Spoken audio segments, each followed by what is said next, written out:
ka 65 anyos nga langyaw nag-amok kay manok igtatari na pildi. Samtang usa ka 44 anyos nga inahan gisagpa sa silingan tungod lang sa away sa binuhing iro.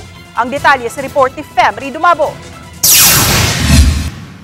Tingkagol sa prisuhan kining 65 anyos nga American national human ireklamo sa mga trabahante sa usa ka cockpit arena sa barangay Tabunok, Talisay City. Matod di Police Lieutenant Colonel Myla Maramag nga gi-citizen arrest ang maong langyaw human mag-amok ug miguba sa pipila ka mga gamit. Matod pa nasuko kini og di kadawat nga napildi ang gigam nga manok igtatari ug nga napildi pa usab kini og posta nga kapin sa 30,000 pesos. Dali usab day nakaresponde ang mga pulis ug nadala kini sa police station ang maong langyaw alang sa kasong malicious mischief. Malicious mischief kay napildi lagi ni ang American National.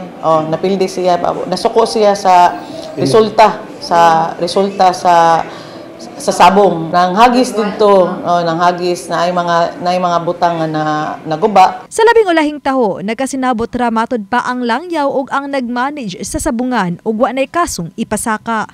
Samtang usa ka 44 anyos nga inahan ang nagpablatter kay gisagpa matod siya sa iyang silingang babae sa barangay Lagtang. Sa iyang pagduol sa buhatan ni Maramag, saysay niya nga usa ka buwan pa lang sila sa lugar ug kagabiin na uligikan sa tindahan ng duha niya ka anak nga naghilak kay gigukod og diriyot matod pa kini mapaaki sa iro nga wa hikti. Sa dihang gikumpronta sa inahan ang tag-iya sa iro, matod pa siya na usab ang hapit mapaaki sa iro, hinungdan nga gibato niya ang iro apan wa maigo.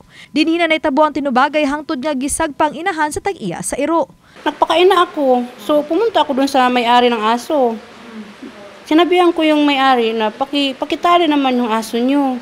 So ang dinidiin niya sa akin, bakit ko daw binato yung gate nila? Hindi ko binato yung gate niyo. Ang binato ko ay yung aso niyo. Kasi malapit na rin niya akong kagatin. Puro sigido mapasaka og kasong inahan og grave threat og slander by deed. Sa mga Talisaynon nga, we need to take responsibility sa ato ang mga pets. If we cannot train them, we need to be sensitive pod sa others nga na posibilidad nga mahadlok ba. Dili tanang tao is dili nga pet friendly. Obani Godfrey Relien, Femri Dumabok. Balitang Bisdak.